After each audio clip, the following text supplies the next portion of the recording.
प्रधानमंत्री नरेंद्र मोदी ने कर्तव्य पथ पर नवनिर्मित कर्तव्य भवन 3 का उद्घाटन किया। अगले महीने तक कर्तव्य भवन 1 का कर्तव्य भवन 2 भी बनकर के तैयार हो जाएंगे। दोनों का काम लगभग अंतिम चरण में है। प्रस्तावित कर्तव्य भवन 6 और 7 भी अक्टूबर 2026 तक बनकर तैयार हो जाएगा। प्रधानमंत्री नरेंद्र मोदी ने नई दिल्ली में कर्तव्य पथ पर नवनिर्मित कर्तव्य भवन का उद्घाटन किया। विभिन्न मंत्रालय और विभागों को एक साथ लाकर कर्तव्य भवन में शिफ्ट किया जाएगा, जिसमें दक्षता, नवाचार, सहयोग को बढ़ावा मिलेगा। इसमें गृह मंत्रालय, विदेश मंत्रालय, ग्रामीण विकास, एमएसएमई मंत्रालय, कार्मिक और प्रशिक्षण विभाग, पेट्रोलियम और प्राकृतिक गैस मंत्रालय, विभाग और प्रधान वैज्ञानिक सलाहकार के कार्यालय होंगे। सेंट्रल विस्टा परियोजना के तहत केंद्रीय मंत्रालय व विभागों के लिए ऐसे कुल 10 भवनों का निर्माण होना है। इनमें से कर्तव्य भवन 3 बनकर तैयार हो गया है। इसका उद्घाटन प्रधानमंत्री नरेंद्र मोदी ने किया। साथ ही वो शाम 6 बजे कर्तव्य पथ पर एक सार्वजनिक सभा को संबोधित करेंगे। परियोजना पूरी होने के बाद किराए के तौर पर खर्च होने वाले 1500 करोड़ रुपए की बचत होगी। किराए की बिल्डिंग में है। इनके किराए पर जितने रुपए खर्च हो रहे थे, वो अपने आप में बहुत बड़ा आंकड़ा है। और वैसे पूरा हिसाब लगाएं तो बहुत बड़ा है, लेकिन अगर मोटा मोटा हिसाब लगाएं तो 1,500 करोड़ रुपया प्रति वर्ष इसमें जाता है। इतनी बड़ी राशि भारत सरकार अलग अलग मंत्रालयों के सिर्फ किराए पर खर्च कर रही है। इसके अलावा एक और दिक्कत, काम की वजह से स्वाभाविक है कि कर्मचारियों का यहां से वहां आना जाना भी होता है। अनुमान है कि हर रोज 8 से 10,000 कर्मचारियों को एक मंत्रालय से दूसरे मंत्रालय में आना जाना पड़ता है।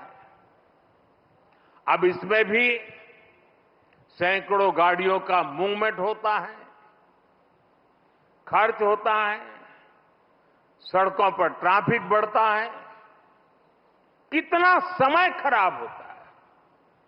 और इन सब से काम में भी इनएफिशिएंसी के सिवाय कुछ नहीं रहता है। साथियों, 21वीं सदी के भारत को 21वीं सदी की आधुनिक व्यवस्थाएं चाहिए, इमारतें भी चाहिए। ऐसी इमारतें जो टेक्नोलॉजी, सुरक्षा और सुविधा के लिहाज से बेहतरीन हो, जहां कर्मचारी सहज हो, फैसले तेज हो और सेवाएं सुगम हो।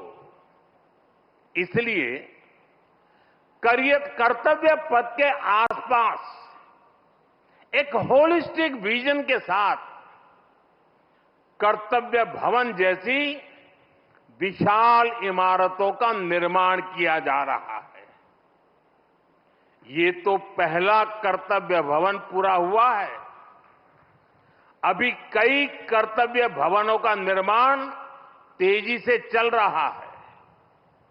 ये ऑफिसेस जब आसपास शिफ्ट होंगे, नजदीक नजदीक हो जाएगी, तो इससे कर्मचारियों को सही वर्क एनवायरनमेंट मिलेगा, जरूरी सुविधाएं मिलेगी, उनका टोटल वर्क आउटपुट भी बढ़ेगा और सरकार जो 1,500 करोड़ रुपए किराए पर खर्च कर रही है, वो भी बचेगा।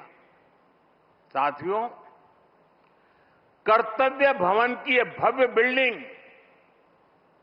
ये सभी प्रोजेक्ट्स, नए डिफेंस कॉम्प्लेक्स, देश के तमाम बड़े इंफ्रास्ट्रक्चर प्रोजेक्ट्स, ये देश को पेश का सबूत तो है ही, ये भारत के वैश्विक विजन का प्रतिबिंब भी है। हम दुनिया को जो विजन दे रहे हैं, भारत खुद उन्हें किस तरह अंगीकार कर रहा है, ये हमारे इंफ्रास्ट्रक्चर डेवलपमेंट में दिखाई दे रहा है। हमने दुनिया को मिशन लाइफ दिया, हमने वन अर्थ, वन सन, वन ग्रिड का आइडिया विश्व के सामने रखा। ये वो विजन है जिनसे मानवता के भविष्य की उम्मीद जुड़ी है।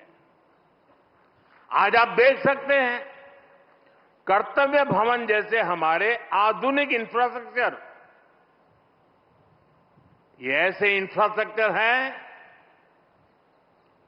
जिनकी आत्मा प्रो पीपल है और इनका स्ट्रक्चर प्रो प्लेनेट है। कर्तव्य भवन में भी रूफटॉप पर सोलर पैनल्स लगाए गए हैं। वेस्ट मैनेजमेंट के लिए एडवांस सिस्टम को इसमें इंटीग्रेट किया गया है। ग्रीन बिल्डिंग्स का विजन अब भारत में विस्तार ले रहा है। साथियों, हमारी सरकार एक होलिस्टिक विजन के साथ भारत के नवनिर्माण में जुटी है। देश का कोई भी हिस्सा आज विकास की धारा से अछूता नहीं है। अगर दिल्ली में संसद की नई इमारत बनी है तो देश में 30,000 से ज्यादा पंचायत